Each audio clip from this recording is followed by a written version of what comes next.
tarde. Nessa aula, então, eu vou falar sobre resíduos sólidos, né?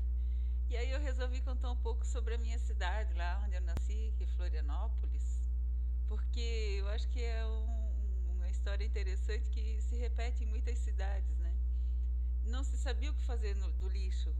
Então, em 1830, foi aprovada uma lei lá em Florianópolis, determinando que o lixo fosse lançado nos rios e no mar, para evitar que o lixo fosse jogado, ficasse acumulado na cidade, né?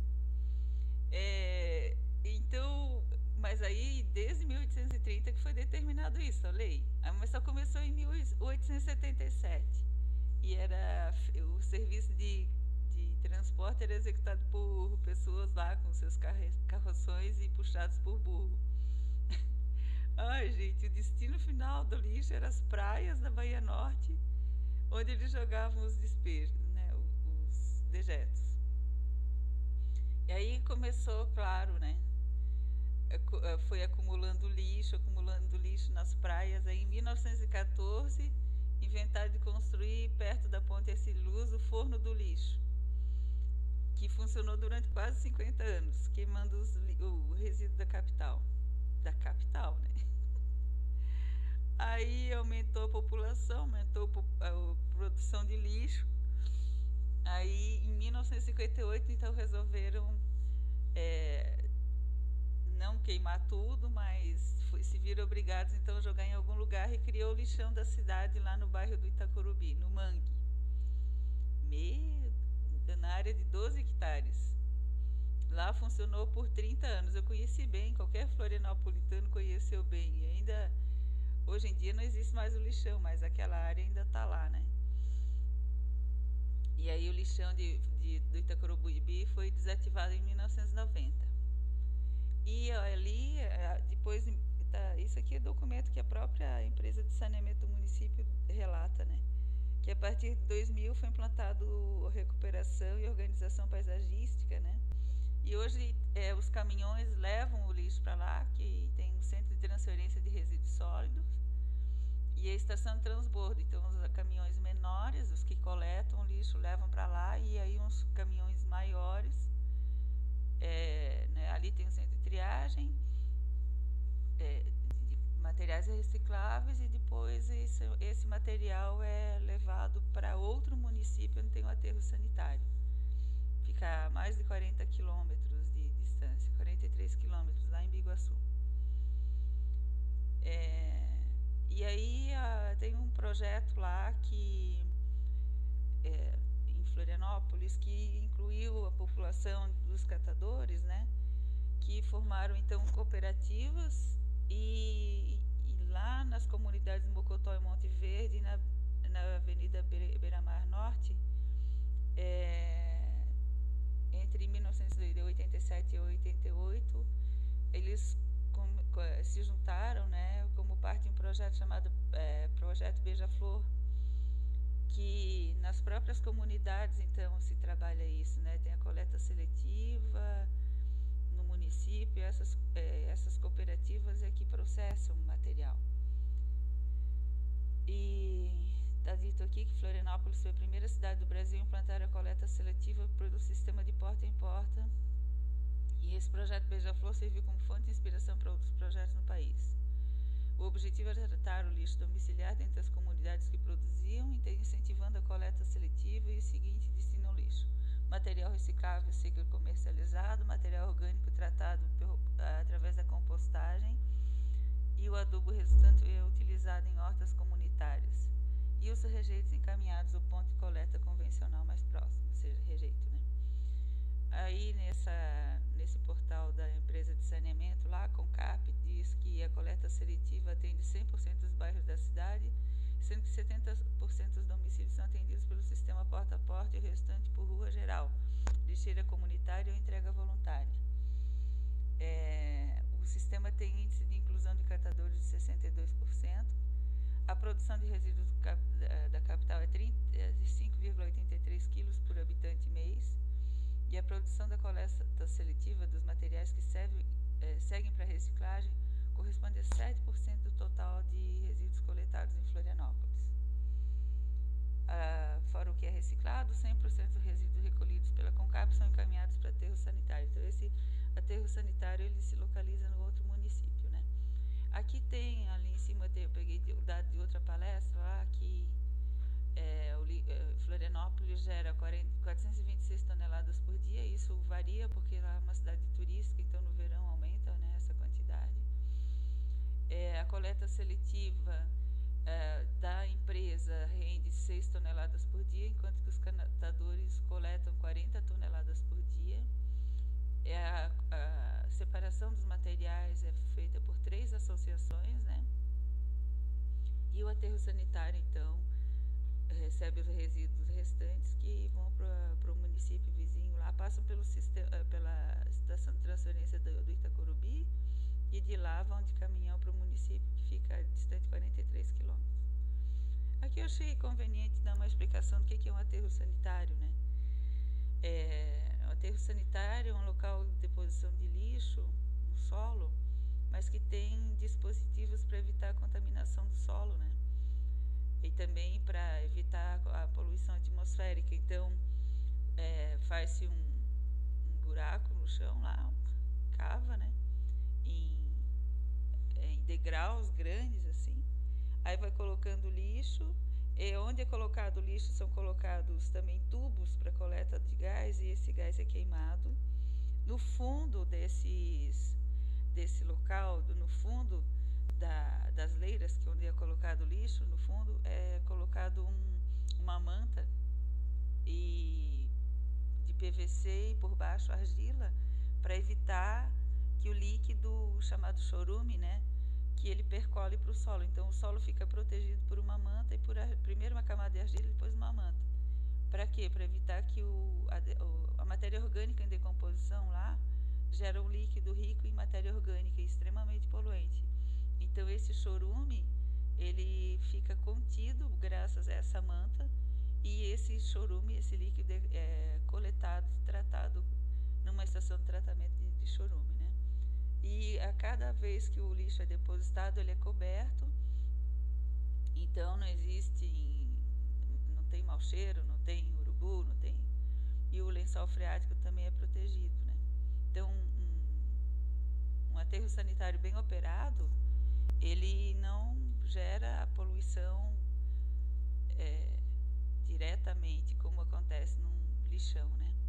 E a decomposição da matéria orgânica de forma anaeróbica gera metano, como a gente viu. Então existe o biogás, né? O gás do lixo. E esse gás é queimado. Em muitos aterros sanitários, a queima desse gás é usada para gerar energia, até energia elétrica. Ou então é usado, captado gás e usado como gás veicular, né? Em alguns veículos. E até a gente viu lá na aula 3 que isso rendeu crédito de carbono para muitas localidades, porque a queima do metano libera CO2 e água, e o metano ele é mais de 20 vezes mais efetivo do que o CO2, do que como gás de efeito estufa. Então a queima do metano, além de gerar energia, que pode ser utilizada de várias formas, ainda minimiza o impacto em termos de efeito estufa, né? Sobre essa questão do lixo, eu queria falar uma coisa que eu acho interessante, né? Quando eu era criança, lá em Florianópolis, eu morava no bairro da Trindade, onde se instalou a Universidade Federal lá, de Santa Catarina, né, em Florianópolis. E quando eu era criança, nos anos 60, início dos anos 70, gente, não existia coleta de lixo, porque não existia lixo. Praticamente não existia lixo. Por quê? Porque não existia supermercado, as pessoas iam na venda do bairro, lá nas vendinhas, levavam a sua sacola, os produtos eram comprados a granel, então tinha alguém atendendo, pesava na frente do consumidor os itens que a pessoa queria lá. As poucas embalagens que tinham era de metal e de vidro, e tinha um sistema de coleta, existia um caminhãozinho que passava lá uma vez por mês e comprava isso, né? As latinhas de metal, o vidro, o material orgânico e lixo de banheiro, o pessoal queimava o orgânico o pessoal usava no próprio terreno, porque a maioria não tinha prédio, né? Então era tudo em casa, terreno, o pessoal usava para colocar lá na horta, e o lixo do banheiro eles queimavam. Então realmente não tinha necessidade de ter coleta de lixo lá naquela época, porque não tinha lixo. E eu nunca vou esquecer, gente, porque lá em Florianópolis não tinha supermercado, até que surgiu no início dos anos 70, nunca vou esquecer, a tal da Cobal, que era o primeiro supermercado da ilha mesmo, que ficava na Avenida Mauro Ramos, perto do Instituto Federal hoje, de Educação lá, que hoje é o Instituto, naquela época era Escola Técnica. Gente, aquilo ficava lotado, porque todo mundo achava incrível como que as pessoas podiam entrar num lugar e já pegar as coisas embaladas, né? E aí que começou a ter lixo. Eu nunca esqueço que uma vez por mês meu pai pegava a família toda, botava no seu fusquinha branco e a gente ia para tal da Cobal. E era um desespero. Eu me lembro até hoje a agonia, porque era muita gente. Ficava todo mundo espremido lá, porque todo mundo queria comprar no supermercado. E aí que começou a gerar lixo. Aí que começou, porque os produtos vinham embalados e as embalagens geraram lixo, né? E aí, por exemplo, refrigerante e cerveja, tudo era com garrafa retornável, era de vidro. Então a pessoa comprava, se ela não levasse as garrafas, ela tinha que pagar muito mais caro. Então o pessoal levava o engradado com garrafas de vidro, recebia um ticket lá e depois aquilo servia para desconto, né? Todas eram retornáveis. E aí agora tem uma linha de raciocínio interessante para a gente, né? Quando a gente pega uma garrafa de água, por exemplo, uma garrafinha de água mineral. De onde veio essa garrafa? Gente, ela veio do petróleo. Petróleo, de onde veio o petróleo? Petróleo veio de seres vivos, foram soterrados, aqueles corpos foram submetidos a pressões e temperaturas específicas em muito tempo, até gerar esse líquido escuro, formado por matéria orgânica, por hidrocarbonetos e outros materiais misturados ali. E aqui na esquerda a gente tem a imagem das áreas de exploração de petróleo no Brasil, né? A maior parte é no mar, mas tem lá na Amazônia, ó, tem no Solimões, tem na Amazônia, as foz da Amazônia já no mar. Então essas áreas em vermelho, elas têm as áreas de exploração de petróleo no Brasil. Então, basicamente, o petróleo é fóssil, ou seja, ele veio de seres que morreram. E esses seres existiram graças à fotossíntese, como a gente viu na aula 2. Então, é interessante isso, né? A origem do petróleo é viva. E da decomposição da matéria orgânica, que eram seres vivos, animais e vegetais, né? E daí, esse material que é retirado, né, o petróleo que é retirado das áreas de exploração é levado para refinarias. O que acontece na refinaria? A primeira coisa que acontece lá é a separação dos componentes de acordo com o ponto de ebulição, né? Então é a chamada destilação fracionada. Saem os gases primeiro, né, até os gases de cozinha que a gente tem, depois os solventes, né, os líquidos, depois os combustíveis para veículos, gasolina, diesel, querosene, os lubrificantes, e o que sobra então é o que é usado para fazer asfalto, né? E por isso que a gente tem isso, quando tem uma destilação do petróleo, não é só destilação, tem uma indústria inteira agregada a isso.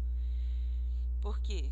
Porque chama-se polo petroquímico, porque a partir da destilação do petróleo gera-se matérias-primas que são conduzidas para outras indústrias, né?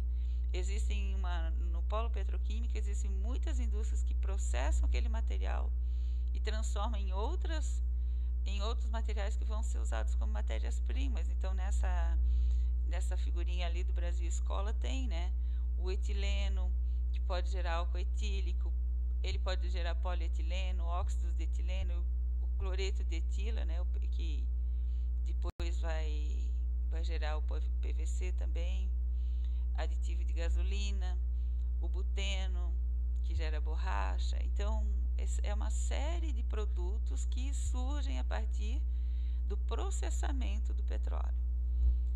E aí, dentre esses produtos, estão as matérias-primas para plástico. Vamos ver por exemplo, o propeno, que gera o polipropileno. Então, a matéria-prima para alguns plásticos, ele sai da indústria de plástico básica como pellets, que ali aparece, são umas partículazinhas assim, que vão para a indústria. No caso, para fazer a garrafinha, para onde vai? Vai para uma indústria que usa esses pellets ali, derrete, né, funde e molda. Aqui tem a moldagem por sopro. E dali que sai a garrafinha. Gente, essa garrafinha, vamos pensar um pouco, tá? Então vamos lá. Surgiu o petróleo, se acumulou, o ser humano vai lá, tira esse petróleo, transporta, né, por oleoduto, até por caminhão, por navio, leva para uma refinaria. Lá esse petróleo é processado, gera matérias-primas para outras indústrias. E essas indústrias processam esse material, gerando matéria-prima para outras indústrias. Então, sai do polo petroquímico, vai de caminhão a matéria-prima ali, os pellets, né, as partículas de plástico, por exemplo. Aí vão para uma indústria de garrafa. Da indústria de garrafa, sai as garrafas para, no caso do engarrafamento da água mineral. Daí sai dali de caminhão e vai para os centros de distribuição. Do centro de distribuição vai para a revenda, chega na mão do consumidor e em menos de 5 minutos vira lixo. Em menos de 5 minutos vira lixo. E muitas vezes a maior parte disso é lixo mesmo, que vai parar, por exemplo, nos rios, nas praias, nas ruas. Gente, não tem como sobreviver uma civilização que faz isso. Todo esse esforço para gerar uma garrafinha, cujo objetivo é levar água para uma pessoa, e em menos de 5 minutos de uso vira lixo e vai para o ambiente. As consequências disso são muito trágicas, são muito difíceis de lidar. O planeta os oceanos, né? Porque no fim vai tudo para o mar, né? Vai para o rio e do rio vai para o mar. Então vejam, vocês já devem ter visto a notícia de que existe no Oceano Pacífico, lá no norte do Oceano Pacífico, existe uma ilha de lixo. E a maior parte é plástico, tá? A maior parte desse material é plástico. Gente, são 79 mil toneladas de lixo espalhada por 1,6 milhão de quilômetros quadrados. Isso em 2018, esse local fica entre a Califórnia e o Havaí, no Oceano Pacífico. Gente, 79 mil toneladas de lixo espalhadas por 1,6 milhão de quilômetros quadrados. Só para vocês verem aqui, em 2008 o tamanho era de 680 mil quilômetros quadrados. Sabe o que isso equivale? Minas, Rio de Janeiro e Espírito Santo juntos. Em 2018 já o tamanho já era de 1,6 milhão de quilômetros quadrados.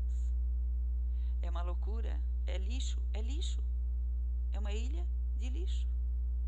E aí diz que é difícil detectarem por satélite porque é feita de plástico, né? Então, quem é que enxerga essa ilha gigantesca é por embarcações marítimas. Vejam que herança que nós estamos deixando, né?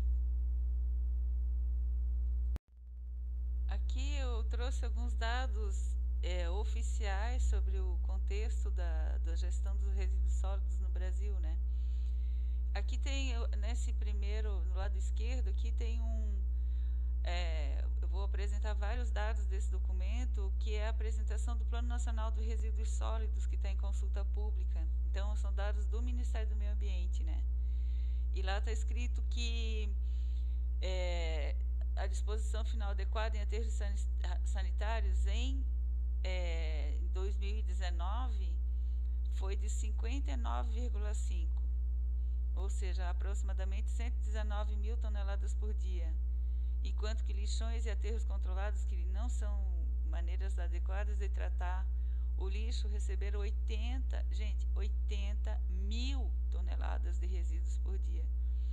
Mais de 40% dos resíduos coletados são destinados a locais inadequados e causam poluição e impactos negativos à saúde.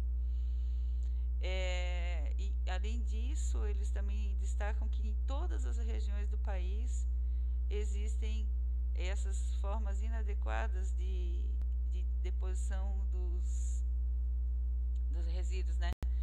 Aqui está, cerca de 54% das cidades não destinam adequadamente o lixo. E isso atinge principalmente os municípios de menor porte, né? Aqui do lado direito tem o gráfico 7 desse mesmo documento, que mostra quanto que é da população total que recebe, né, o serviço de coleta de lixo, e quanto que da população urbana. Vejam, quando esse índice em azul menor do que o em verde, quer dizer que a população rural ela é menos atendida, né? Então o azul é o total e o verde é o da população urbana. Os índices de atendimento da população urbana são bem melhores. Aqui a gente tem, do lado esquerdo, tem uma tabela que é do SINIS, Sistema Nacional de Informações sobre Saneamento, que é o do Ministério das Cidades, agora é o Ministério do Desenvolvimento, né? Gente, aqui tem um dado bem chocante, eu considero chocante, né? Da população não atendida pelo Serviço Regular de Coleta Domiciliar. Então, da região Norte, Nordeste, Sudeste, Sul e Centro-Oeste. No total, aqui em 2019, eram 18.016.492 pessoas. 18 milhões de pessoas no país, em 2019, não tinham acesso ao serviço de coleta de resíduos urbanos, né, domiciliar. Enquanto que o total desse total da população urbana eram 2.329.051 e da população rural 15.687.441. E aqui tem, na última coluna dessa tabela, tem o quanto por cento da população rural não é atendida. Na região Nordeste é 45%, gente. Na região Sul 14,6%, Sudeste 17,5%, Norte 16,1%, e a Centro-Oeste ainda que atende melhor a população rural, né? 6,7%. Eu moro aqui em Santa Catarina, na cidade de Curitibanos, e realmente a coleta na área rural é muito problemática. E um detalhe, né? Na área rural não se paga IPTU, não se paga imposto para o município, paga-se imposto ITR, Imposto Territorial Rural, que é recolhido pelo governo federal. Isso já é um problema, né? Porque a gente paga o imposto que depois de muito ser dilapidado é que volta para o município. Então, a fonte de recurso para o município coletar resíduo da área rural também é complicado, né? Porque não se paga IPTU. E aqui eu trouxe alguns artigos da Lei 12.305 de 2010 que tratam de aspectos interessantes aqui, ó. O artigo 48 dessa lei, que é a Política Nacional de Resíduos Sólidos, diz assim: são proibidas nas áreas de disposição final de resíduos ou rejeitos as seguintes atividades: utilização dos rejeitos dispostos como alimentação, catação, criação de animais domésticos, fixação de habitações temporárias ou permanentes e outras atividades vedadas pelo poder público. Vejam vocês, se a gente tem mais de 40% dos resíduos coletados nos municípios são destinados para locais inadequados, é claro que essas condições impostas pela lei não necessariamente estão sendo cumpridas, né? Aí tem o engraçado, em 2010, no artigo 47, estava escrito assim: são proibidas as seguintes formas de destinação de disposição final de resíduos sólidos: 1. Lançamento em praias, no mar ou quaisquer corpos hídricos. 2. Lançamento in natura a céu aberto, excetuados os resíduos de mineração. 3. Queima a céu aberto ou em recipientes, instalações e equipamentos não licenciados para essa finalidade. E 4. Outras formas de vedadas pelo poder público. Isso em 2010 é uma lei federal. E a gente tem em 2021 o contexto de que 40% dos resíduos são dispostos inadequadamente, e claro que infringindo esse artigo 47. Artigo 49. É proibida a importação de resíduos sólidos perigosos, rejeitos como bem resíduos sólidos cujas características causem dano ao meio ambiente, à saúde pública animal e à sanidade vegetal, e ainda que para tratamento, reforma, reuso, reutilização ou recuperação. Então, é proibida a importação de resíduos perigosos. Daqui a pouquinho a gente vai ver que não é bem assim. E aqui eu peguei uma resolução do CONAMA que eu acho importante também, que trata dos resíduos de serviço de saúde, né? E as universidades, por exemplo, as clínicas, os hospitais, as farmácias, geram resíduos de serviço de saúde. Então, trouxe esse assunto aqui porque não é claramente abordado na Lei 12.305, porque a resolução do CONAMA trata disso. O gerador é responsável. E o que é mais importante lá na geração é a separação, né? Não misturar lixo contaminado com lixo não contaminado. Porque, por exemplo, alguns estudos que eu acompanhei, que eu orientei meus alunos lá em Mato Grosso do Sul, a grande parte, por exemplo, do lixo de um hospital, 52% do lixo do hospital é gerado na cozinha. É lixo doméstico, não é lixo contaminado. Mas aí, se no momento de gerenciar esses resíduos houver mistura entre o contaminado e o não contaminado, tudo fica contaminado, né? Então, só para levantar isso aí, que o gerador é responsável. Então, aqui na Universidade Federal de Santa Catarina, é contratada uma empresa por licitação para gerenciar, para dar destino final adequado para o lixo contaminado, para o lixo considerado perigoso, né? Só que tem que ser muito bem gerenciado na origem, porque quando é gerenciado na origem, a quantidade é muito reduzida, a quantidade de resíduo que precisa desse tratamento especial é reduzida. E, detalhe, custa caro tratar esse lixo, então é importante cuidar do gerenciamento lá na origem mesmo. Aqui eu trouxe alguns dados sobre a reciclagem no Brasil, né? Tem esse estudo à direita aqui de 2017, publicado por um técnico do IPEA, Instituto de Pesquisas e Estudos Econômicos, que ele colocou que apenas 13% dos resíduos sólidos urbanos do Brasil vão para reciclagem, né? Mas aqui ele destaca que houve um progresso. Aqui ele colocou entre 94 e 2008, aqui, que as latas de alumínio reciclagem passou de 56% para 91,5%. O do papel de 37% para 43,7%, de vidro de 33% para 47%, e de embalagens PET de 18% para 54,8%, e lata de aço de 23% para 43,5%, e embalagem longa-vida de 10% em 99% para 26,6% em 2008. Então, é uma perspectiva histórica já meio distante, mas mostrou evolução, né? Aqui tem, gente, nessa figura da direita também, que é uma figura apresentada aqui na consulta pública do Plano Nacional de Resíduos Sólidos, tem uma estimativa da composição gravimétrica dos resíduos sólidos urbanos coletados no Brasil. Claro que isso varia bastante, por isso que é média, né? Então, em média, 51,4% é matéria orgânica. Depois, 2,4% vidro, 13,5% plástico, 13,1% é papel, papelão e Tetra Pak, 0,6% alumínio, 2,3% aço e o resto é de outros materiais, né? Então, aqui é uma estimativa de composição média para o lixo gerado no Brasil. E aqui, à esquerda, a gente tem novamente, eu trouxe novamente esse gráfico, que no Brasil, por dia, são gerados 225 mil toneladas de lixo, aproximadamente, de resíduos sólidos urbanos por dia, né? Enquanto que a massa de materiais recicláveis recuperadas, aqui nesse gráfico aqui de baixo, em 2018 também alcançou menos de 800 mil toneladas por ano.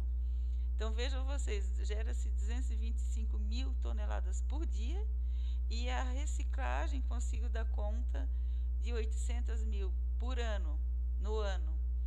Então, existe uma grande defasagem, né? Então, aqui esse texto, que também é apresentado no Plano Nacional de Resíduos Sólidos, diz assim: considerando os quantitativos de materiais produzidos e colocados no mercado pelas indústrias do setor e o volume de material recuperado, os desafios para o aumento do índice de recuperação dos resíduos são enormes. Esses quantitativos representam a parcela dos resíduos que foram desviados da disposição final para outro fim que não a disposição no solo. Então é isso.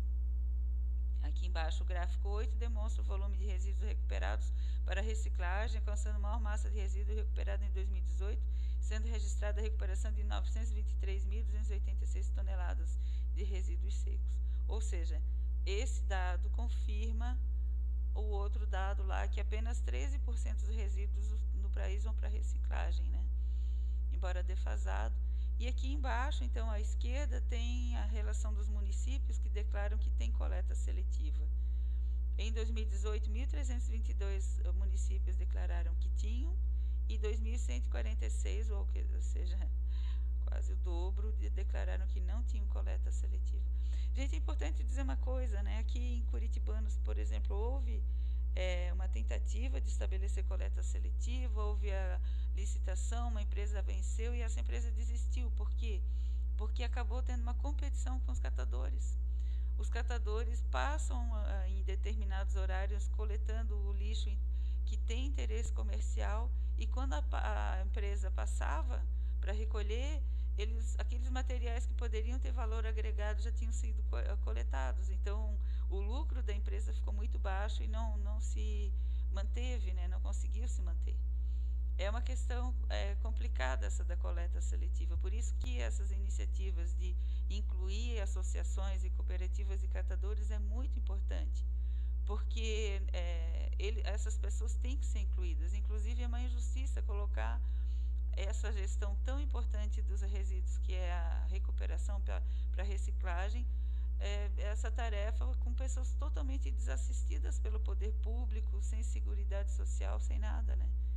É muito chocante a gente ver uma população desassistida prestando um serviço que é importante para a saúde pública, importante para o meio ambiente. E eu tenho essa visão de que nós precisamos sim melhorar essa política relativa à reciclagem e incluir os catadores de material reciclável, dando a eles o tratamento digno que eles merecem, né? Pelo serviço que eles prestam. Na verdade, eles prestam um serviço e não são remunerados. O preço dos materiais recicláveis varia muito dependendo do momento da economia. Tem momentos em que o valor é muito baixo e aí não vale nem a pena catar, tanto que ficam os materiais sem interesse ali. E de repente não, tem momentos da economia que o papelão, o plástico alcançam um valor alto de mercado. Então, esses profissionais, esses trabalhadores ficam à mercê do mercado e desassistidos, né? Isso não é uma forma digna de tratar os trabalhadores que prestam esse serviço tão importante. Gente, aqui eu vou destacar alguns artigos da Lei 12.305/2010, a Política Nacional de Resíduos Sólidos, né? O artigo 10. Incumbe ao Distrito Federal, aos municípios, a gestão integrada dos resíduos sólidos gerados nos respectivos territórios, sem prejuízo das competências de controle e fiscalização dos órgãos federais e estaduais do SISNAMA, do SNVS, Sistema Nacional de Vigilância Sanitária, e do SUASA, que é dos portos e aeroportos, né? Bem como da responsabilidade do gerador pelo gerenciamento de resíduos, consoante estabelecido nessa lei. Agora eu vou querer comentar um pouquinho dos artigos dos parágrafos do artigo 36. No âmbito da responsabilidade compartilhada pelo ciclo de vida dos produtos, cabe ao titular dos serviços públicos de limpeza urbana e de manejo dos resíduos sólidos, observado se houver o plano municipal de gestão integrada de resíduos sólidos. Isso aí é do município, gente. 1. Adotar procedimentos para reaproveitar os resíduos sólidos reutilizáveis e recicláveis oriundos dos serviços públicos de limpeza urbana e de manejo de resíduos sólidos. Gente, jogar em cima do município essa questão de organizar a coleta seletiva e reciclagem, ou seja, organizar a coleta dos recicláveis, tá? Estabelecer sistema de coleta seletiva, o município tem que fazer. Será que o município tem culpa de todo esse tipo de embalagem que as indústrias geram, hein? Por que não tem aqui uma responsabilidade compartilhada com as indústrias para as embalagens, hein? A gente já vai ver que existe falha muito grave nesse sentido. 3. Articular com os agentes econômicos e sociais medidas para viabilizar o retorno ao ciclo produtivo dos resíduos sólidos, reutilizáveis e recicláveis oriundos do serviço de limpeza urbana e de manejo de resíduos sólidos. Articular com que poder? Realizar as atividades definidas por acordo setorial ou termo de compromisso na forma do inciso 7 do artigo 33, a gente já vai ver que esse aqui trata da logística reversa, mediante a devida remuneração do setor empresarial. Só quando tiver logística reversa que vai ter remuneração para o município, né? 5. Implantar sistema de compostagem para resíduos sólidos orgânicos e articular com os agentes econômicos e sociais formas de utilização do composto produzido. Gente, isso aqui é muito perigoso, já vou explicar. Se a gente tem o resíduo orgânico, que é mais de 50% do total da massa de resíduos sólidos gerados no município, isso é muito importante que esse resíduo tenha o devido tratamento. Porém, acontece o seguinte: papel tem metal pesado, pilhas, baterias, lâmpadas. Muitos resíduos que são colocados no lixo têm metais pesados. Se a população não colaborar e não deixar separadinho o resíduo orgânico do resto, o que vai acontecer? O resíduo orgânico vai ser contaminado por metais pesados. E aí o que acontece? Se eu fizer compostagem e colocar esse adubo orgânico para a produção, por exemplo, de alimentos, eu vou estar contaminando esses alimentos com metal pesado. Já aconteceram muito isso, muitas iniciativas de fazer compostagem de resíduo urbano e não deu certo porque ficou contaminado por metais pesados por causa da má gestão lá na origem. É muito perigoso isso. Então, se for fazer compostagem para usar como adubo orgânico, precisa sim ser a origem tem que ser muito bem cuidada, ou seja, lá na coleta tem que ser separado. Por isso que eu sempre penso que o melhor sistema é aquele que começa pelos restaurantes. O pessoal, por exemplo, os agricultores se organizarem, algumas empresas se organizarem para coletar o resíduo gerado nas cozinhas industriais. Nos hospitais, na cozinha de hospital, gera muito resíduo orgânico. Nos restaurantes, nos grandes geradores. E aí sim, pegar esse orgânico separadinho lá na cozinha e fazer a compostagem é perfeito. Ou então jardinagem também, né? Pegar o resíduo da jardinagem até do próprio município, desde que não tenha mistura com outros materiais, porque se tiver, a chance de contaminação por metais pesados é muito grande, e aí aquele produto, aquele adubo orgânico fica inviabilizado para uso, por exemplo, em hortas, na produção de alimentos. Item 6. Dar disposição final ambientalmente adequada aos resíduos e rejeitos oriundos de serviço público de limpeza urbana e de manejo de resíduos sólidos. Inciso 1º, para o cumprimento disposto, parágrafo 1º, para o cumprimento do disposto nos incisos 1 a 4 do caput, titular do Serviço Público de Limpeza Urbana e de Manejo de Resíduos Sólidos priorizará a organização e funcionamento de cooperativas e de outras formas de associação de catadores de materiais reutilizáveis e recicláveis formados por pessoas físicas de baixa renda, bem como a sua contratação. Ou seja, tudo é um município, né, gente? Cadê o gerador desses resíduos aí participando e apoiando as prefeituras nisso? Inciso 2º, a contratação prevista no inciso 1º é dispensável de licitação nos termos dessa lei aqui. Gente, aqui eu vou abordar alguns aspectos ainda dessa lei 12.305/2010. O artigo 9º, na gestão e gerenciamento de resíduos sólidos deve ser observada a seguinte ordem de prioridade: não geração, redução, reutilização, reciclagem, tratamento dos resíduos sólidos e disposição final ambientalmente adequada dos rejeitos. É uma busca que é muito dificultada pelo sistema econômico, né? Vocês vão ter a oportunidade de assistir o filme A História das Coisas, que vão ver que o que a indústria quer mesmo é que cada vez mais tenha produtos no mercado para girar mais. A obsolescência programada, ou seja, produtos que durem cada vez menos para que induzam o consumo. Então, essa não geração, redução, reutilização, reciclagem, não estão sendo bem atendidas, não. E a tendência é atender cada vez menos, né? Pela lógica do mercado. E aí resta o tratamento dos resíduos sólidos e disposição final ambientalmente adequada, que no Brasil não é bem assim como a gente acabou de ver. Mais de 40% dos rejeitos são jogados em lixões ou aterros controlados, né?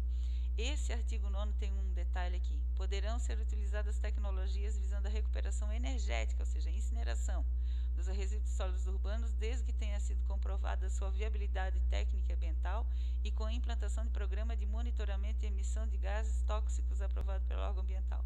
Duas coisas. Quando se coloca um material orgânico em decomposição na ausência de oxigênio, gera-se metano. Queimar o gás metano gerado dessa forma pela decomposição anaeróbica de matéria orgânica é positivo? Claro que é. Não tem problema nenhum em queimar o metano gerado dessa forma.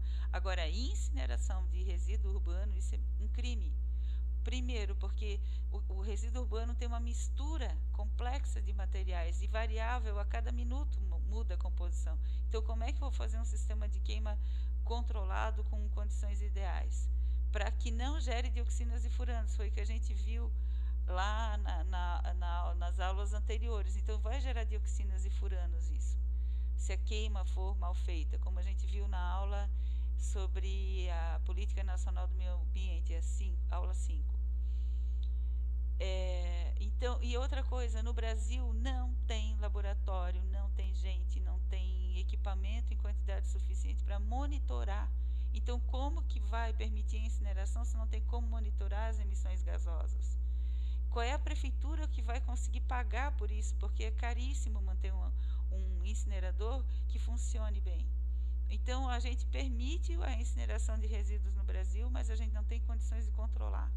Isso é criminoso porque contamina o ambiente com produtos extremamente tóxicos, metais pesados e dioxinas e furanos principalmente.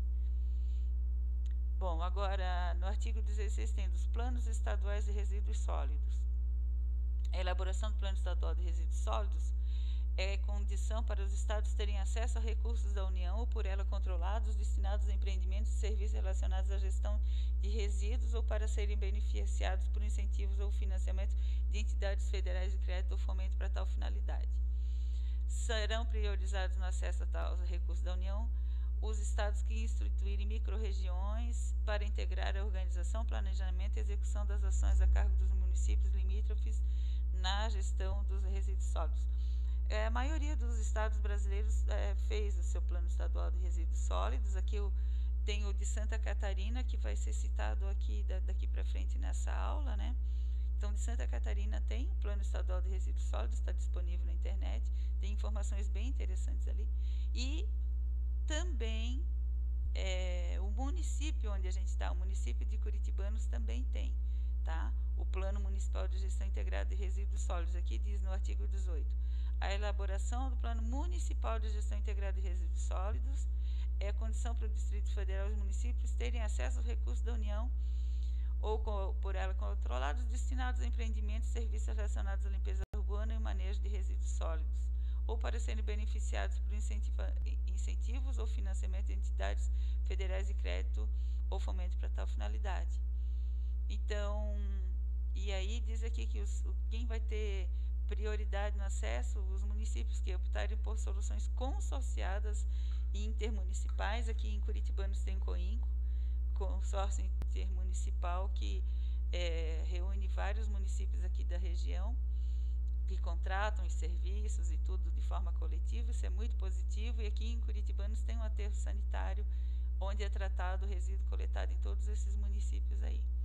2. Implantar a coleta seletiva com a participação de cooperativas ou outras formas de associação de catadores de materiais recicláveis e reutilizáveis formados por pessoas físicas de baixa renda. Isso é complicado, gente, é bem complicado, porque tem que ser voluntário e a organização desse tipo de cooperativa ou associação não é fácil. Inciso 3º, respeitada a responsabilidade dos geradores nos termos dessa lei, as microrregiões instituídas conforme previsto no inciso 1º abrangem atividades de coleta seletiva, recuperação e reciclagem, tratamento e destinação final dos resíduos, a gestão de resíduos de construção civil, de serviços de transporte, saúde, agrocífico pastoris e outros resíduos, de acordo com as peculiaridades microrregionais. A existência do Plano Municipal de Gestão Integrada de Resíduos Sólidos não exime o município e o Distrito Federal do licenciamento ambiental de aterros sanitários e outras infraestruturas e instalações operacionais integrantes do Serviço Público de Limpeza Urbana e de Manejo de Resíduos Sólidos pelo órgão competente do CISNAMA. Eu achei interessante trazer alguns dados que constam lá no Plano Estadual de Resíduos Sólidos de Santa Catarina. Aqui tem o mapa do estado com a cobertura do serviço de coleta de lixo, né, dos resíduos sólidos. Então tem desde 95% a 99% em amarelo aqui, em rosa 90% a 95%, em azul 80% a 90%, em verde de 70% a 80% e de 60% a 70% mais clarinho. Destacando sempre que na área rural é mais complicado, né? Esse mapa aqui eu achei extremamente interessante, que foi feito um diagnóstico com a composição gravimétrica dos resíduos urbanos do estado de Santa Catarina. Olha que interessante isso, gente. Por exemplo, aqui onde a gente está, tem 44%, quase 45% de orgânico, resíduos recicláveis, o verdinho aqui, na nossa região 38%, e os não rejeitos seria 18%, quase 19%. Em Santa Catarina, como um todo, recicláveis 39,87%, orgânicos 42,12% e rejeitos 18,01%. Veja que os orgânicos sempre são a maior parte do resíduo e eles são tão mal aproveitados, sendo um estado... No Brasil, a gente poderia aproveitar muito isso como adubo na agricultura, novamente com cuidado de separar na origem para evitar contaminação, mas hoje um dos grandes custos na agricultura é realmente a adubação, né? E a adubação com matéria orgânica é muito importante, muito interessante. Se não houver contaminação do resíduo orgânico, ele se torna uma matéria-prima útil depois de processado na compostagem, né? Infelizmente a gente desperdiça esse recurso tão importante. Aqui eu também achei uma informação muito interessante. No mapa aqui da direita tem onde estão localizadas as indústrias de reciclagem em Santa Catarina. Vejam que interessante, tem muita indústria de reciclagem de plásticos, né? Aqui do lado direito, ó, são 258 indústrias de reciclagem. E aqui tem 80,23% delas são recicladoras de plástico, aí 13,57% papel, papelão, vidro, isopor, metal, Tetra Pak. Vejam que interessante, gente, quanto tem de indústria aqui, e elas estão distribuídas, né, bastante no estado inteiro. E Caçador, aqui pertinho da gente, como tem indústria de reciclagem de plástico, que interessante, né? E aqui o texto eu tirei isso aqui do Plano Estadual de Resíduos Sólidos de Santa Catarina. As indústrias reclamam que falta matéria-prima, ou seja, a coleta seletiva. Aqui eu achei também um dado bem relevante, a estimativa da quantidade de resíduos da silvicultura gerada por região integrada. Porque aqui na nossa região, né, nós estamos em Curitibanos e próximo de Lages. Vejam que a quantidade de resíduos gerados em termos de toneladas por ano é muito grande, e isso alerta para um potencial de uso energético desse material. E não só energético, como matéria-prima para outras indústrias que aproveitam isso, né? Mas é algo a ser visto pelos nossos técnicos, nossos engenheiros formados aqui, para trabalharem exatamente nessa área. Vejam que o potencial dessa nossa região aqui, do Planalto de Santa Catarina, ó, Lages, Campos Novos, Curitibanos, Canoinhas, Mafra, ainda até São Bento do Sul, é muito grande o potencial em função da quantidade de resíduos da silvicultura gerados aqui. É uma riqueza que pode ser aproveitada e deve ser aproveitada. Continuando a comentar o texto da Lei 2.305/2010, no artigo 3º tem uma definição de logística reversa, que é um instrumento de desenvolvimento econômico e social caracterizado por um conjunto de ações, procedimentos e meios destinados a viabilizar a coleta e a restituição dos resíduos sólidos ao setor empresarial para reaproveitamento em seu ciclo ou em outros ciclos produtivos ou outra destinação final ambientalmente adequada. Ou seja, o gerador daquele resíduo se responsabiliza pelo produto final, tá?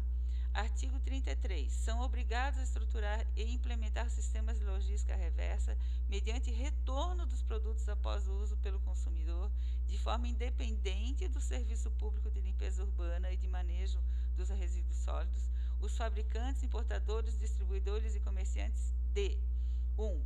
Agrotóxicos e seus resíduos e embalagens, assim como outros produtos cuja embalagem após o uso constitua resíduo perigoso, observadas as regras de gerenciamento de resíduos perigosos previstas em lei ou regulamento, em normas estabelecidas pelos órgãos do CISNAMA, do SNVS ou do SUAS ou em normas técnicas. 2. Pilhas e baterias. 3. Pneus. 4. Óleos lubrificantes e seus resíduos e embalagens. 5. Lâmpadas fluorescentes de vapor de sódio, mercúrio e de luz mista. E 6. Produtos eletroeletrônicos e seus componentes. Inciso 1º, parágrafo 1º, na forma do disposto em regulamento ou em acordos setoriais e termos de compromisso firmados entre o poder público e o setor empresarial, os sistemas previstos no caput serão estendidos a produtos comercializados em embalagens plásticas, metálicas ou de vidro e aos demais produtos e embalagens, considerando prioritariamente o grau de extensão do impacto à saúde pública e ao meio ambiente dos resíduos gerados. Gente, daqui a pouco nós vamos comentar sobre tudo isso, tá? Parágrafo 3º. Sem prejuízo de exigências específicas fixadas em lei ou regulamento, em normas estabelecidas pelos órgãos do CISNAMA e do SNVS ou em acordos setoriais e termos de compromisso firmados entre o poder público e o setor empresarial, cabe aos fabricantes, importadores, distribuidores e comerciantes dos produtos a que se referem os incisos 2, 3, 5 e 6, ou dos produtos e embalagens a que se referem os incisos 1 e 4 do caput, e o parágrafo 1º, tomar todas as medidas necessárias para assegurar a implementação e operacionalização do sistema de logística reversa sob seu encargo, consoante o estabelecido nesse artigo, podendo, entre outras medidas, 1. Implantar procedimentos de compra de produtos ou embalagens usados. 2. Disponibilizar postos de entrega de resíduos reutilizáveis e recicláveis. 3. Atuar em parceria com cooperativas ou outras formas de associação de catadores de materiais reutilizáveis e recicláveis, no caso de que trata o parágrafo 1º. Parágrafo 4º. Os consumidores deverão efetuar a devolução após o uso aos comerciantes ou distribuidores dos produtos e das embalagens a que se refere os incisos 1 a 4 do caput e de outros produtos ou embalagens objeto de logística reversa na forma do parágrafo 1º. Parágrafo 7º. Se o titular de serviço público de limpeza urbana e de manejo de resíduos sólidos, por acordo setorial ou termo de compromisso firmado com o setor empresarial, encarregar-se de atividades de responsabilidade dos fabricantes, importadores, distribuidores e comerciantes nos sistemas de logística reversa dos produtos e embalagens a que se refere esse artigo, as ações do poder público serão devidamente remuneradas, na forma previamente acordada entre as partes. Vamos lembrar disso aqui, tá? Se o poder público fizer o serviço das empresas que devem fazer a logística reversa, ele precisa ser remunerado. Então, gente, agora eu vou comentar cada um daqueles produtos que devem passar por logística reversa, né? Então, as embalagens e produtos com agrotóxicos, né, que aqui chama defensivos agrícolas, mas não é, são agrotóxicos, o termo correto. Aqui na esquerda a gente tem o ciclo da logística reversa, que é disponibilizado naquele documento do Plano Nacional de Resíduos Sólidos, que está em consulta pública agora em 2021, tá? Então, aqui o comerciante vai vender, né? O aplicador ou o profissional, que é o consumidor desse agrotóxico, vai fazer tríplice lavagem, depois vai devolver no local indicado, isso vai para triagem, depois vai para a indústria de reciclagem, para outra indústria para gerar uma nova embalagem ou outros produtos, né? Segundo esse Plano Nacional de Resíduos Sólidos, em 2019 foram recolhidas 45.563 toneladas de embalagens, sendo 94% encaminhadas para reciclagem e 6% para incineração. Vejam, incineração aparecendo aqui. 4.500 ações de recebimento itinerantes e 411 PEVs prontos de entrega voluntária instalados em 221 municípios, sendo 301 postos e 110 centrais. Isso no Brasil, tá? Esse é o do Plano Nacional de Resíduos Sólidos. Em Santa Catarina, aqui está descrevendo que aconteceu já de forma já está bem consolidado. Em 2016, recebimentos itinerantes foram realizados em 293 municípios. Além disso, além dos itinerantes em comércio e varejistas que comercializam, que recebem, né? A quantidade total de embalagens vazias gerada em Santa Catarina, aferida pela quantidade recolhida nas 6 centrais do estado, foi de 1.005 toneladas, 883 quilos. 1.005 toneladas. E aí, segundo o instituto que cuida disso, o INPEV, né, o sistema Campo Limpo está preparado para receber 100% das embalagens a serem devolvidas pelo agricultor. Então, depende do agricultor, né, depende do consumidor. E isso, às vezes, não dá muito certo. Ou seja, não é todo mundo que faz o que é correto, né? Tem os que jogam a embalagem em qualquer lugar. Os pneus são outros resíduos que devem ter tratamento pelos geradores, importadores, né? E para logística reversa, estão incluídos na logística reversa. Então, aqui no Plano Nacional de Resíduos Sólidos, aí à esquerda, a gente vê o consumidor entregando em pontos de coleta, que é transportado, daí tem o coprocessamento e outras formas de destinação, e até vai para o outro fabricante, a princípio volta na forma de outros produtos ou para o comerciante. Aí aqui, nesse plano nacional, tem lá principais resultados alcançados em 2019, 419.220 toneladas recolhidas e destinadas adequadamente, 1.149 pads instalados e 142.058.258 pessoas atendidas em 1.081 municípios. Gente, eu não sei em que municípios que isso está, porque aqui em Santa Catarina a realidade é trágica, tá? Trágica. Aqui, como eu peguei do documento do Plano Estadual de Resíduos Sólidos de Santa Catarina, existem 17 pontos de coleta que organizados pela Reciclanip, que é uma entidade criada pelos fabricantes Bridgestone, Goodyear, Michelin e Pirelli. Essa instituição foi criada em 2007 e depois foi a Continental em 2010. Os pontos de coleta encontram distribuídos nas regiões de maior concentração populacional. E algumas prefeituras do estado disponibilizam pontos para coleta de pneus. Gente, lembrando que existe lá o artigo da lei 2.305 de 2010 que diz que quando o município faz o serviço que as empresas deveriam fazer nesse sentido da logística reversa, eles devem ser pagos por isso, tá? Aqui, ó, nesse último parágrafo da direita, diz que entre junho de 2016 e maio de 2007 foram geradas 11.195 toneladas de pneus, de resíduo de pneu. E onde é que foi parar isso tudo? Ou seja, muitas prefeituras estão recolhendo para evitar aquele problema ambiental e de saúde pública que é o acúmulo de água em pneus e aí a geração dos mosquitos que causam doenças, né? Então, realmente, para pneu, não tem uma política eficiente em Santa Catarina e eu não vi em lugar nenhum, que a gente mais vê pneu em lugar errado. Ali, essa foto aqui é dali de casa, a gente pegou um monte de pneu, custo zero, a gente não pagou nada pelos pneus, o nosso empregado foi lá buscar o pneu em borracharias, aí a gente botou os pneus empilhados, colocamos um ferro de construção espetado no chão segurando esse conjunto, enchemos de terra e transformamos em vasos para plantas, e isso é para segurar o barranco, ou seja, contenção de erosão, né?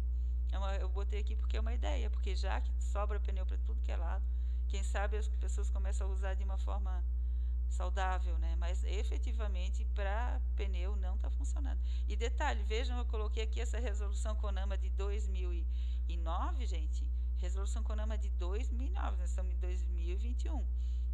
Dispõe sobre a prevenção à degradação ambiental causada por pneus inservíveis e sua destinação ambientalmente adequada a outras providências.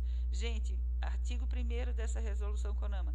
Os fabricantes e os importadores de pneus novos com peso unitário superior a 2 kg ficam obrigados a coletar e dar destinação adequada aos pneus inservíveis existentes no território nacional na proporção definida nessa resolução. Ou seja, cadê o cumprimento dessa lei? Cadê? Cadê o cumprimento da lei de 2010 também, a 12.305?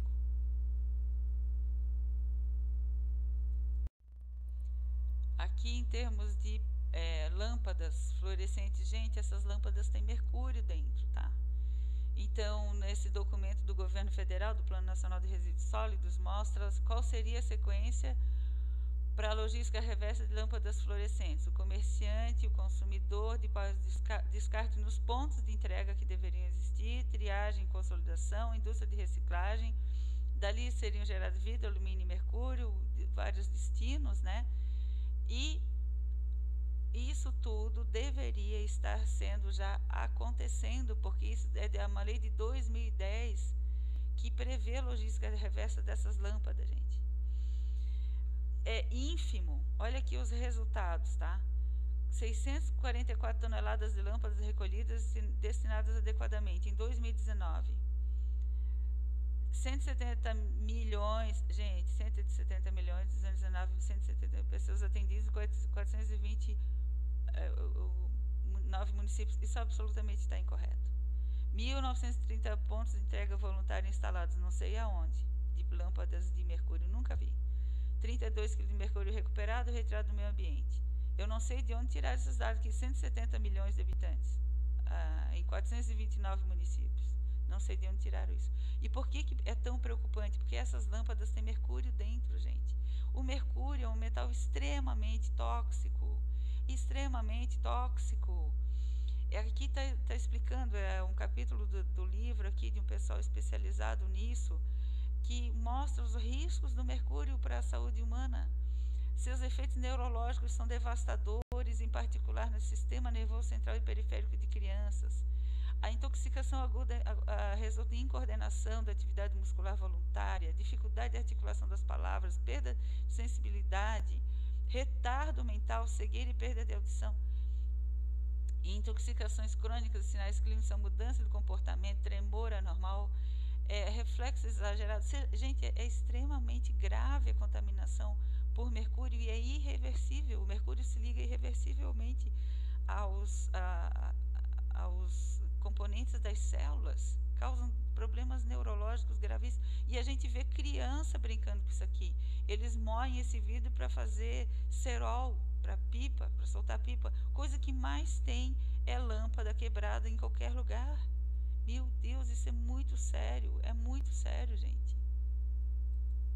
Aqui esse documento do Plano Estadual de Resíduos Sólidos de Santa Catarina já traz um pouco mais de explicações, né? Teve um acordo setorial, imagina, um acordo setorial firmado lá que tinha como meta até o ano de 2017 que tivesse 20% do material recolhido com destino correto. Gente do céu, 20% dessas lâmpadas. Olha só, isso aqui hoje é o mais comum que tem, ver um monte de lâmpada jogada na rua, em terrenos, em qualquer lugar, né? E os 5 estados, Rio de Janeiro, São Paulo, Paraná, Rio Grande do Sul e Minas Gerais, que foram os primeiros abrangidos pelo acordo, né? E aqui diz que Florianópolis e Joinville serão abrangidos a partir do 2º ano do acordo. Os municípios com menos de 25 mil habitantes serão atendidos à coleta móvel a ser implementada após o cumprimento do cronograma. Não vi ainda nada disso. Algumas prefeituras coletam as lâmpadas. Vejam, sempre sobe para a prefeitura. Eles deveriam estar sendo pagos por isso, né? Lembram, né? Então, aqui a estimativa das quantidades, gente, a estimativa que entre junho de 2016 e maio de 2017 foram 3.370.090 unidades em Santa Catarina. Vejam o passivo que esse resíduo gera, com isso aqui espalhando alumínio por tudo que é lado. e sem que as pessoas tenham conhecimento do perigo disso. Eu tenho uma impressão, uma sensação de que o único jeito é a substituição, porque agora as lâmpadas LED, que são diferentes dessas lâmpadas de mercúrio, as lâmpadas LED estão tomando o mercado dessas lâmpadas de mercúrio, e eu acho que vai ser o único jeito da gente se livrar desse passivo, porque se esperar para a indústria recolher e dar o tratamento adequado dessas lâmpadas, eu não sei quando vai ser. O grande lance é substituir essas lâmpadas por LED, que é outra tecnologia e não implica nesse risco, não. Não tem mercúrio nas lâmpadas LED. Aqui, pilhas e baterias, gente, é outro perigo enorme, gente, perigo enorme, porque essas pilhas e baterias, elas têm metais pesados. Por exemplo, como cádmio, como mercúrio, tem vários metais pesados. Então, é muito perigoso a gente deixar esse resíduo em qualquer lugar. Vejam, isso aqui é coisa muito comum de acontecer, contra pilhas jogadas em terrenos até já degradadas, né? Aqui nesse documento nacional, a logística reversa de pilhas e baterias seria o consumidor entregar nos pontos de entrega, triagem, indústria da reciclagem, com o rejeito com disposição final adequada, zinco metálico sendo recolhido. Eles não falam aqui do perigo que é, porque tem cádmio. Aqui, ó, chumbo, mercúrio, cádmio, lítio, níquel e seus compostos. São materiais perigosos, gente. Aqui tem esse trecho aqui do livro que falam do perigo do cádmio, né? O cádmio é um outro metal. Então, chumbo, mercúrio e cádmio são 3 metais extremamente perigosos. Então, aqui nesse capítulo do livro, Ensaios sobre Poluição e Doenças no Brasil, esse capítulo que trata dos metais pesados, fala que durante a fase uterina, a exposição ao cádmio resulta em menor ganho de peso do feto, má formação dos ossos e aumento do número de natimortos, indicando que não há barreiras placentárias para o cádmio. Ou seja, ele se acumula no feto. Vejam que tragédia, gente. A ingestão de alimentos ou água potável com níveis muito elevados de cádmio irrita severamente o estômago, levando a vômito, diarreia, acúmulo nos rins e às vezes a morte. A exposição a baixos níveis de cádmio por muito tempo resulta em dano renal, osteomalácia, problemas nos ossos frágeis, anemia, doença hepática e neurológica. A gente não se brinca com isso. E olha o que nós fazemos com pilhas. Olha o que a gente faz com isso. Onde é que estão os pontos de entrega voluntária? Aqui no relatório do governo federal, 155, gente, 155 toneladas é ínfimo diante do mercado total. 1.648 PEVs instalados em 2019 e, sim, 41 milhões de pessoas atendidas em 560 municípios. Sinceramente, não vi isso ainda não. E aqui em Santa Catarina, existe determinadas iniciativas de pontos de ecopontos para coleta de pilhas e baterias. Isso teria que estar muito bem disseminado para recolher onde se vende, é o que prevê a logística reversa. O consumidor tem direito de deixar onde ele comprou, então em algum local indicado pelos fabricantes e importadores. Não se vê isso. Aqui, falando sobre as baterias automotivas, né? Bateria de chumbo ácido. Então, seria a logística reversa, o consumidor levando de volta para o comerciante, a indústria da reciclagem e a reciclagem do chumbo e do plástico, né? Segundo o documento aqui do Plano Nacional de Resíduos Sólidos, foram atendidos em 2019, 275.250 toneladas de baterias foram recolhidas e encaminhadas para reciclagem, 4.456 municípios atendidos, ou seja, mais de 5.000, é quase a totalidade, 49.919 pontos de entrega em operação e 145.882,50 toneladas de chumbo recuperado. Retomada ao mercado reitiradamente. Isso eu acredito mesmo, porque a coleta dessas baterias não me preocupa, porque elas têm um alto valor agregado, gente. O chumbo é um material cada vez mais raro e cada vez mais caro. Então, existe realmente um mercado esperando avidamente por essas baterias. A pessoa entrega lá, na hora de trocar, ela já é encaminhada para reciclagem, com certeza, né? E o que tem dentro dessa bateria? Tem chumbo, né, tanto na placa positiva, e tem ácido sulfúrico, né, os dois principais componentes, chumbo e ácido sulfúrico, aqui está explicando. Acontece o seguinte, o chumbo é um material tóxico, tá? Aqui está explicando novamente aquele capítulo do livro, né, que causa danos renais, neurológicos, interfere na produção de hemoglobina, interfere no feto, causa retardamento mental em crianças. Agora, hiperatividade, déficit de atenção, menor consciência e inteligência, criminalidade na adolescência, gente, vejam. A contaminação por chumbo, as crianças contaminadas por chumbo tendem a comportamento violento, a diminuir a inteligência, a ter problemas neurológicos. Olha que interessante, estudo realizado no Brasil demonstrou haver forte associação entre a exposição ao chumbo e o comportamento antissocial na adolescência. Aconteceu no Brasil um acidente lá em Bauru, que uma indústria de baterias, gente, tá? Na cidade de Bauru, era uma das maiores do país, contaminou o ambiente por chumbo, saiu dali a contaminação de uma indústria de bateria, contaminou o ambiente. 317 crianças e uma gestante que moravam nas proximidades apresentaram dosagens de chumbo superiores a 10 microgramas por decilitro.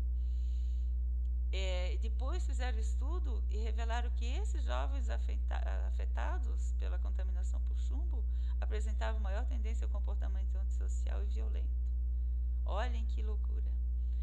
Em Campo Grande, Mato Grosso do Sul, chumbo foi liberado na atmosfera a partir de uma fábrica de reciclagem de baterias. O metal contaminou a pastagem de uma fazenda vizinha, onde 35 vacas morreram em decorrência da intoxicação por chumbo.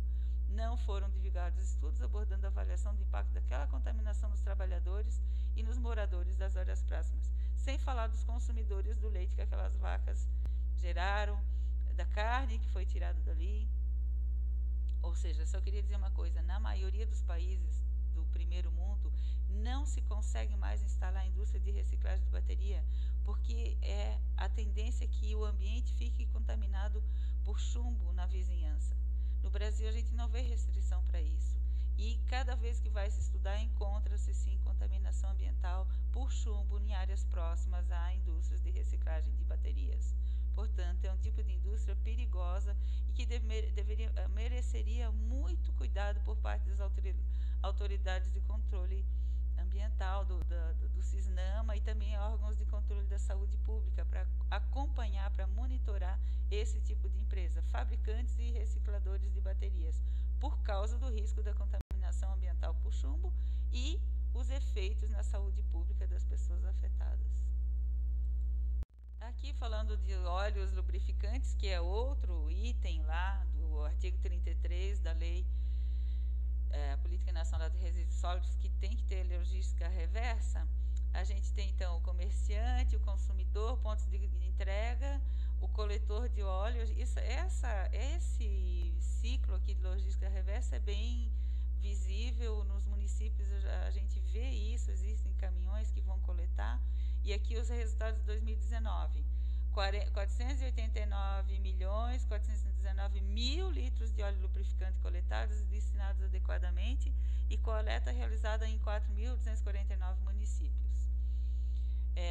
Aqui também agora, falando das embalagens, né, de óleo lubrificante, aí relata que não é só o óleo, a embalagem também tem que ser coletada, são 5.036 toneladas de embalagens recebidas, o equivalente a 100.720.866 embalagens, sendo 4.790 toneladas dessas foram para reciclagem.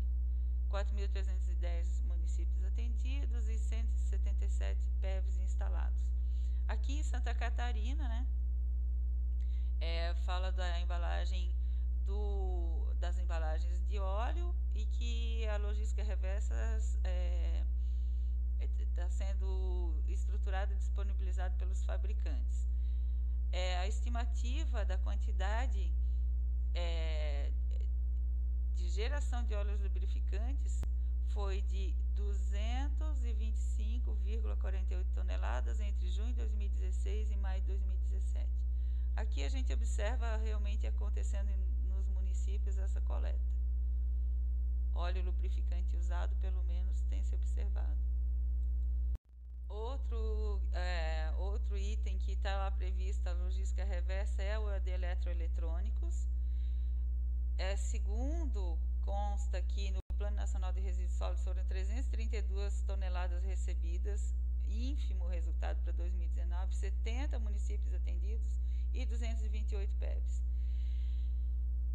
Está dito nesse documento de 2021, é prevista a instalação de mais de 5 mil pontos de coleta no país, nos 400 maiores municípios, que representam 60% da população. Os municípios menores serão atendidos por meio de campanhas móveis de coleta. O que a gente vê hoje em dia é isso aqui, gente, ó.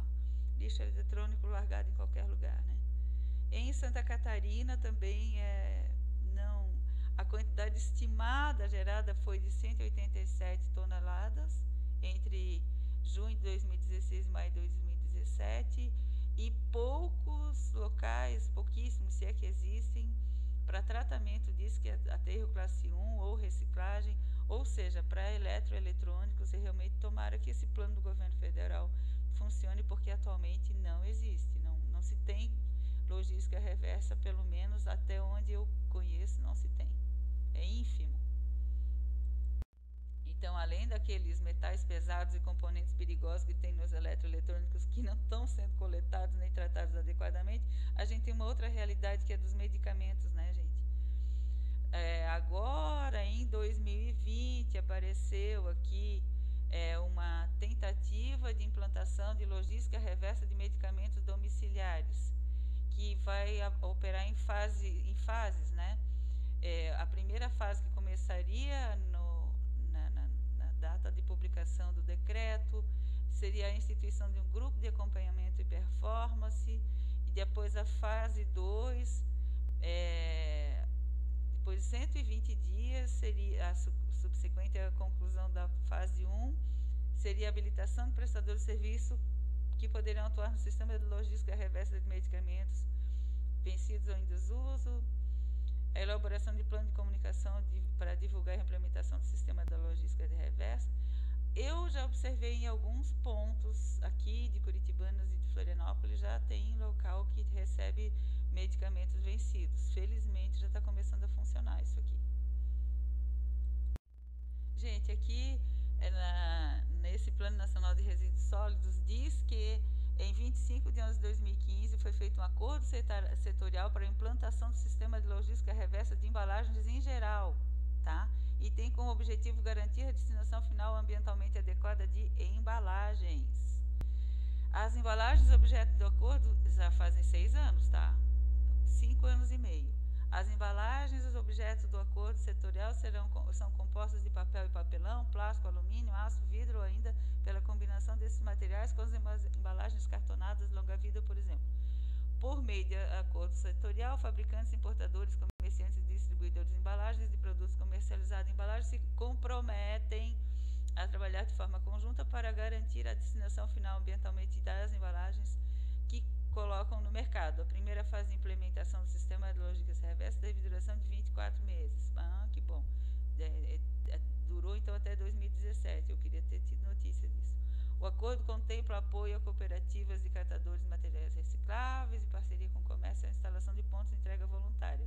Eu não vi isso ainda. Ele também apresenta a possibilidade de celebração de acordos entre serviços públicos de limpeza urbana e manejo de resíduos sólidos municipais e as entidades signatárias. Em sua fase inicial, as ações do sistema se concentraram nas cidades e regiões metropolitanas de Belo Horizonte, Cuiabá, Curitiba, Distrito Federal, Fortaleza, Manaus, Natal, Porto Alegre, Recife, Rio de Janeiro, Salvador e São Paulo. Bom, que bom. Se é que funcionou, tá bom. Aí, resultados, diz aqui nesse documento, resultados alcançados em 2019. 281.110 toneladas de embalagens recolhidas. Isso é pouco, né, gente? Diz que atendeu 93 milhões de pessoas. 895 pontos de entrega voluntária instalados. Se a gente tem essas grandes cidades todas aqui com 895 PEVs, é pouco, é ínfimo.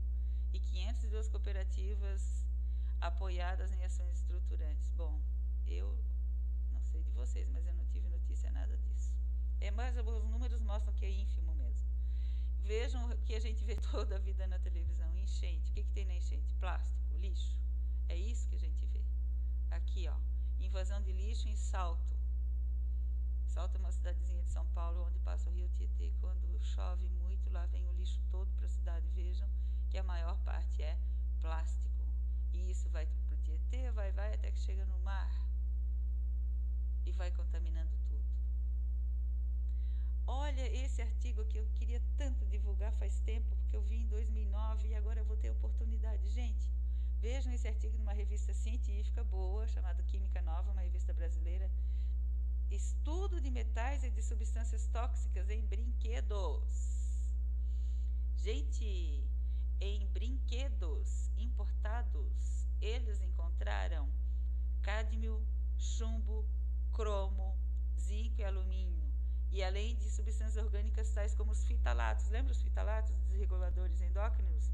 Gente, eles encontraram isso em brinquedos.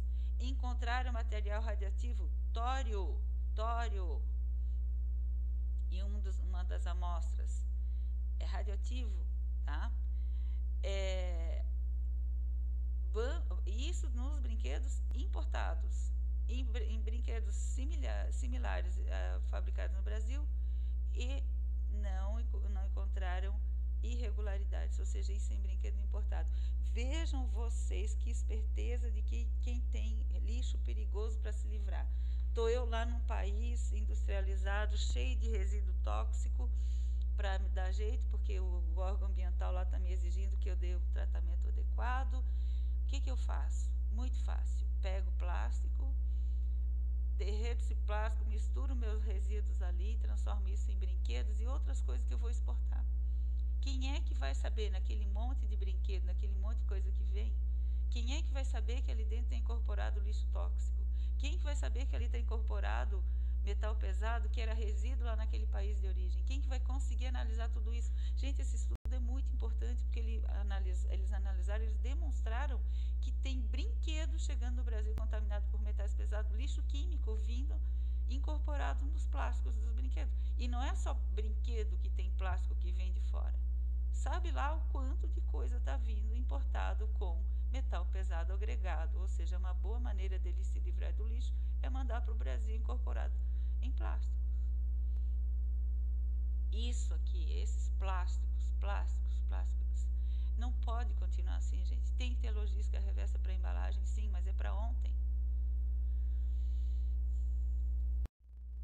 Aqui eu achei bem relevante trazer esses dados que estão lá nesse documento Plano Nacional de Resíduos Sólidos, por causa de alguns dados, por exemplo, tabela 27, resíduos industriais dispostos no solo.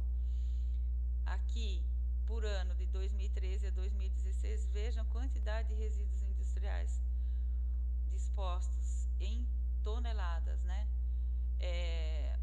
Vejam aqui, Sudeste, 3.349, isso aqui é o que está oficializado, né, gente? A gente não vê outro, né? Interessante que vejam que os dados de 2015 são bem discrepantes em relação aos demais anos, né? Alguma coisa aconteceu porque tem muita discrepância entre os anos 2013, 14, 15 e 16. Eu acho que houve algum problema aí. Toneladas. Aqui em metros cúbicos, aqui em toneladas, né?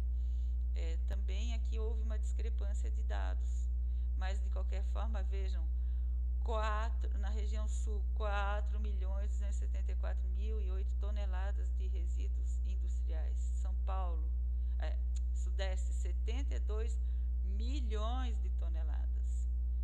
Centro-Oeste, Nordeste, é uma quantidade muito grande de rejeitos industriais dispostos no solo, gente. No Brasil como todo, em um ano, é uma estimativa, né? 104.551 em 2016 de toneladas. Mas se a gente for ver, já em 2014 foi muito mais. Então existe uma certa discrepância nos dados, né? Outro dado que eu achei interessante aqui, na tabela 47, 48, é porque existe uma estimativa da produção, primeiro, de dejetos. Vejam que interessante, essa tabela 47, ela só reforça o que a gente viu lá na aula 1, o impacto da pecuária. Gente, veja aqui a geração de dejetos em toneladas, tá? Na região sul, que é uma grande produtora de suínos, né? Aqui estou falando de suínos, 31.745.994 toneladas de rejeitos. Toneladas em um ano. Imagina o impacto ambiental disso, gente. Aqui nas outras regiões também, mas vejo que a região sul, grande produtora de suínos, é que mais produz dejetos, né? No Brasil, como um todo, 79 milhões de toneladas. Milhões de toneladas de dejetos em um ano. E aí aqui na tabela seguinte, eles colocam a potencial de geração de energia, o potencial de produção de biogás. Vejam que a região sul tem o maior potencial, e a produção de energia a partir do tratamento do rejeito da pecuária. A gente deveria ser obrigado por lei. Todo estabelecimento com animais deveria ter biodigestor para produção de biogás e para aproveitamento de biogás e produção de energia. Vejam o que é isso, a quantidade potencial de energia que poderia ser gerado, e não é. Em vez de gerar energia, polui. Isso é um absurdo. Já existem várias iniciativas que ganham até crédito de carbono graças ao aproveitamento do resíduo para a geração de biogás e geração de energia, mas deveria ser uma política nacional. Todo estabelecimento deveria ser obrigado a ter biodigestor. E aqui o potencial de geração, né, o suíno é maior da pecuária, o potencial para a geração de bioenergia, né, suinocultura 67,14%, bovino intensivo 28%, são os principais. Galinha 2,06%, mas é um potencial muito grande, muito grande. E aqui as culturas agrícolas, né, com potencial para a geração de biogás. A cana-de-açúcar com 54%, a vinhaça, né, e a torta 22%, aí vem os outros, arroz, laranja, mandioca. Então vejam que o Brasil, ele polui, nós temos a degradação intensiva do solo e dos recursos hídricos por causa da pecuária, e também a cana-de-açúcar, tem que dizer também, por causa do vinhoto, né? É outra fonte de contaminação séria, e a gente poderia fazer uso disso para gerar energia e aproveitar isso de uma forma na agricultura. Depois que passa pelo biogás, gera o gás, né, pelo biodigestor gera o gás, que pode ser queimado para gerar energia, e gera o biofertilizante, que também daí pode ser aplicado no solo sem causar poluição. Ou seja, nós estamos jogando muito dinheiro fora. Nós estamos causando uma poluição muito severa dos recursos hídricos. Quando a gente for ver a Política Nacional de Recursos Hídricos, eu vou comentar sobre isso. Eu achei importante também colocar aqui esse documento, o Plano Nacional de Resíduos Sólidos, né? Algumas, aqui nas diretrizes e estratégias, né? É importante que se leia isso. Eliminação e recuperação de lixões e aterros controlados, redução da quantidade de resíduos e rejeitos encaminhados para a disposição final, promoção da inclusão social, aumenta a reciclagem, aumenta o aproveitamento energético de resíduos sólidos. E aqui tem, para cada tipo de resíduo, tem uma política, né? Aqui, redução da quantidade de resíduos e rejeitos encaminhados para a disposição final, ou seja, se eu conseguir evitar que vá para o lixo, eu vou poder ter grandes ganhos, né? Então, como é que quais são as metas? Reduzir a geração de resíduos e aumentar a reutilização. Como? Incentivar o uso de produtos alternativos de uso único, né, que possuem soluções viáveis disponíveis no mercado. Ou seja, é uma série de medidas, de estratégias interessantíssimas para a gente conseguir minimizar, diminuir a quantidade de lixo que vai para os aterros, né? E dar valor agregado a esses resíduos. Então, é muito interessante, cada estratégia dessas é bem interessante. E a diretriz 2B, redução de geração da quantidade de resíduos sujeitos encaminhados à disposição final ambientalmente adequada. Estimular estimular municípios e consórcios a realizarem concessões, critérios de desempenho e medição nos contratos com base no desvio de massa dos aterros, ou seja, são maneiras de estimular o aproveitamento dos resíduos antes que eles cheguem na disposição final. E aqui eu achei bem interessante também o item 4.10, diretrizes e estratégias para a gestão de resíduos agrocivos pastoris. Muito interessante. Primeiro, para padronizar e sistematizar as informações, ou seja, para saber o quanto que é gerado, né? Então, inserir no censo agropecuário coleta de informações a respeito dos RASP e sua destinação, ou seja, o tipo, a quantidade, integrar as informações coletadas no censo agropecuário do CINIR, né, que é o Sistema de Informação. E aumentar a reciclagem e valorização do RASP. Isso é uma oportunidade de trabalho para o pessoal da agronomia e florestal, né? Elaborar em parceria com o setor produtivo estudo de viabilidade técnica e econômica do aproveitamento energético e compostagem in loco das diversas tipologias de RASP. Gente, estão perdendo dinheiro, claro. Esses resíduos são passíveis de aproveitamento energético e de uso para a agricultura, lá na sua origem já servir como adubo pela compostagem. Aqui, criar instrumentos econômicos para disponibilizar linhas de financiamento e capacitar extensionistas rurais. Ou seja, tem coisas muito positivas propostas aqui que eu gostaria que vocês conhecessem e estudassem. Inclusive, abrem oportunidades de trabalho nessa área.